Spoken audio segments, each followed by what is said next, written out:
Hello everyone, welcome back to my channel Joshiram. ఈరోజు సొరకాయతో మరొక రెసిపీని మీతో షేర్ చేసుకోవాలనుకుంటున్నానండి. అదే మన సొరకాయ పాయసం. కోవా, కండెన్స్డ్ మిల్క్ అండ్ షుగర్ ఏమి యూస్ చేయకుండా మన ఇంట్లో ఉండే వాటితోనే మనం సింపుల్గా దీన్ని ప్రిపేర్ చేసుకోవచ్చండి. ఒకసారి దీని తయారీ విధానం చూసేద్దాం. ముందుగా స్టవ్ వెలిగించి కడాయి పెట్టి అందులోకి 2 టీ స్పూన్స్ నెయ్యిని వేసుకోవాలి. సొరకాయని చెక్కు తీసేసుకుని సన్నగా తురుముకోవాలి.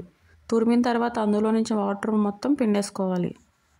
వాటర్ అనేది కంపల్సరీ పిండేసుకోవాలండి, లేదంటే మనం పాలలో వేసినప్పుడు ఒక్కోసారి పాలు విరిగిపోయే ఛాన్సెస్ ఉంటాయి. నెయ్యి వేడైందండి. ఇప్పుడు అందులోకి సొరకాయ తురుమును వేసేసుకుని 5 నుంచి 10 నిమిషాల వరకు వేయించుకుందాం. మన సొరకాయ తురుము వేగేలోపు సగ్గుబియ్యం నానబెట్టుకుందామండి. నేను 1 కప్పు సొరకాయ తురుమును తీసుకున్నానండి. దానికి తగ్గట్టుగా 1.5 టేబుల్ స్పూన్ సగ్గుబియ్యాన్ని తీసుకుని శుభ్రంగా వాష్ చేసుకుని అందులోకి హాట్ వాటర్ పోసుకుని నానబెట్టేసుకున్నానండి. చూడండి, మన సొరకాయ తురుము కూడా మంచిగా వేగిపోయిందండి. ఇప్పుడు అందులోకి ఒక 1/2 గ్లాస్ ఆఫ్ వాటర్ని యాడ్ చేసుకుందామండి. వాటర్ యాడ్ చేసుకోవడం వల్ల సొరకాయ తురుము సాఫ్ట్గా అవుతుందండి. ఒకసారి మొత్తాన్ని కలుపుకుని మూత పెట్టుకుని లో ఫ్లేమ్లో మరొక 5 నుంచి 10 నిమిషాలు ఉడికించుకుందాం. చూడండి, సాఫ్ట్గా తయారైంది మన సొరకాయ తురుము అనేది. ఇప్పుడు అందులోనికి మనం నానబెట్టుకున్న సగ్గుబియ్యాన్ని వేసుకోవాలి. ఒకసారి మొత్తాన్ని మంచిగా కలిపేసుకుందామండి. సగ్గుబియ్యం ఉడికేలోపు మరొక గిన్నెలో పాలు పోసుకుని మరగపెట్టుకుందాం. ఇక్కడ నేను 1/2 లీటర్ వరకు బఫెలో మిల్క్ తీసుకున్నానండి. మీరు కావాలనుకుంటే ఫుల్ క్రీమ్ మిల్క్ కూడా తీసుకోవచ్చు. అయితే పాలు అనేవి చిక్కగా ఉంటేనే మన పాయసం కన్సిస్టెన్సీ అనేది క్రీమీగా వస్తుందండి. పాలను మధ్య మధ్యలో కలుపుకుంటూ చుట్టూ అంటుకున్న మీగడను స్క్రాప్ చేసుకుంటూ మనం మరిగించుకోవాలండి. పాలు అనేవి చక్కగా మరిగిపోయాయండి. ఇప్పుడు అందులోకి మనం ముందుగా రెడీ చేసి పెట్టుకున్న సొరకాయ మరియు సగ్గుబియ్యం మిశ్రమాన్ని వేసుకుందాం. ఒకసారి ఆ మిశ్రమం అంతా పాలల్లో కలిసేలాగా కలుపుకుందామండి.